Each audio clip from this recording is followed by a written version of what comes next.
Ao operar conseguir essa superfície mediante essa operação de 2 cortes, eu terei construído um objeto que não é infinitamente grande e que tem, portanto, 2 margens. Vamos chamar de margem cada uma dessas coisas aqui que estão recortadas. Tá bom? Como é que eu posso provar que esta superfície euclidiana tem 2 margens? De uma maneira muito simples. Eu pego um lápis, ou pego o dedo e percorro essa margem, não é isso? Juntinho dela, retorno ao ponto de partida e aquela outra lá não foi tocada. Eu não passei percorrendo esta, não cheguei àquela, aquela ficou intocada. Eu tenho que dar um salto, começar tudo de novo, percorrer esta margem até o retorno ao ponto de partida, então eu verifico que são 2 margens diferentes. Não é isso?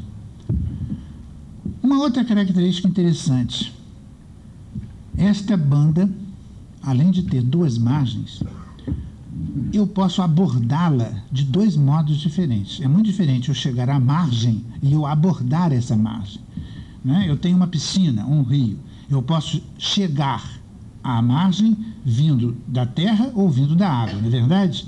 Então eu posso abordar a margem de 2 maneiras diferentes. Isso significa que uma superfície como essa euclidiana, uma banda dessas, ela tem, para cada uma de suas margens, ela tem 2 bordas. Por quê? Considerando como se essa tesoura fosse uma flecha indicativa de sentido, né, eu posso chegar a essa margem vindo de fora ou vindo de dentro dela mesma, não é isso? Eu posso mostrar que, se eu tiver a paciência de acompanhar com essa flecha, com essa seta, todo o percurso da margem, eu retorno ao ponto de partida e a flecha está voltada sempre no mesmo sentido. Como eu posso fazer o contrário, virar para fora, fazer o percurso e voltar no mesmo sentido. Isso prova que cada uma dessas bandas euclidianas tem 2 margens e cada uma de suas margens tem 2 bordas. Ficou claro? Muito bem. Uma outra característica que nós podemos acompanhar numa banda dessas, eu fiz aqui, ó, se vocês enxergarem no telão, né, setas mostrando uma banda euclidiana com os 2 sentidos da abordagem das margens. Dá para ver? Setinhas ali? Olha lá. Muito bem. Há uma outra característica nessa superfície que é muito interessante, que é o seguinte: eu estou sobre uma superfície, ou sobre a face de uma superfície. Eu preciso me orientar, tomar sentido, tomar tenência em cima dessa superfície.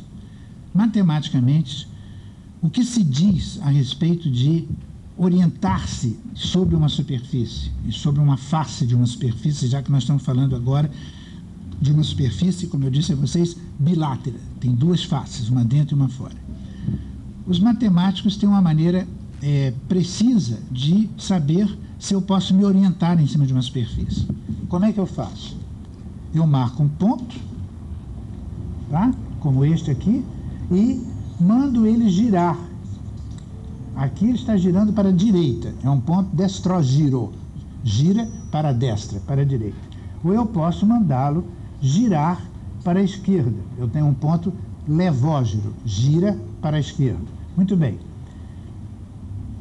Para eu saber se esta superfície aqui da folha de papel, como a superfície daquela banda euclidiana, é orientável, né? Se eu posso me orientar em cima dela, eu pego um ponto, mando ele girar para um desses lados, por exemplo, para a direita, e saio percorrendo toda a superfície, sempre com esse ponto girando para a direita. Tá bom? Eu vou girando.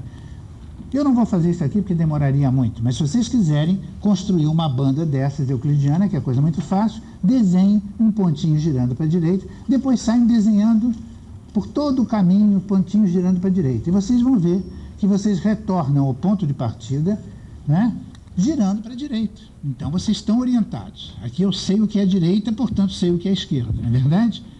Eu sei que estou indo para frente ou estou indo para trás. Eu tenho orientações, sobretudo direita e esquerda, que é a orientação fundamental nesses preceitos matemáticos. Muito bem.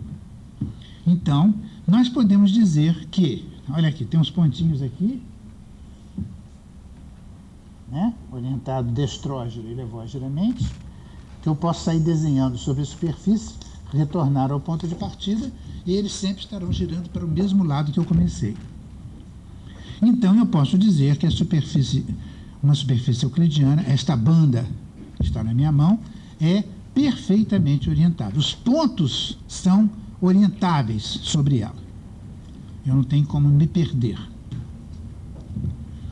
Muito bem.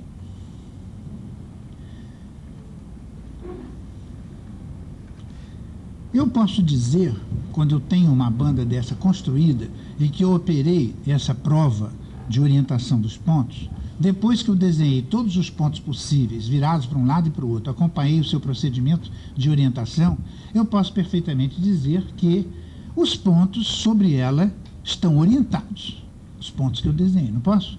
Elas são orientáveis e estão orientados. Outra característica dessa banda euclidiana.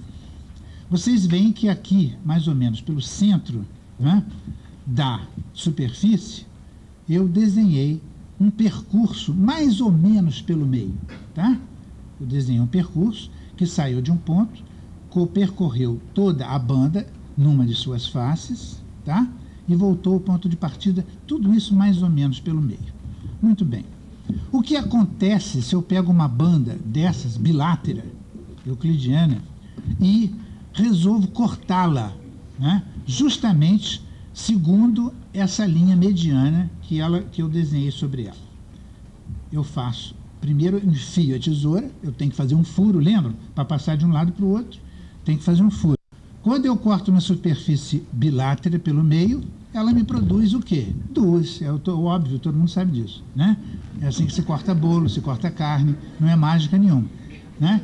Se eu parto uma superfície bilátera, mais ou menos pelo meio, eu tiro um pedaço, ela vai me dar duas superfícies da mesmíssima natureza. Lembrem-se que o tamanho ficou menor. Mas se eu considerar do ponto de vista topológico, o tamanho não está me interessando. Está me interessando que elas são superfícies da mesma natureza. São biláteras, euclidianas, tudo direitinho. Elas têm as mesmíssimas características daquela que, quando elas juntas, né, se apresentava como uma só. Tem a mesmíssima característica de uma banda euclidiana qualquer. Só que são menores porque eu parti no meio. Não é isso? Então eu posso dizer que a secção longitudinal, mais ou menos mediana, né? Ali mais ou menos pelo meio, de uma superfície como essa, que é bilátera, produz o quê? Duas bandas biláteras, óbvio, não é verdade? Muito bem. Eu posso reconstituir esse corte? Posso.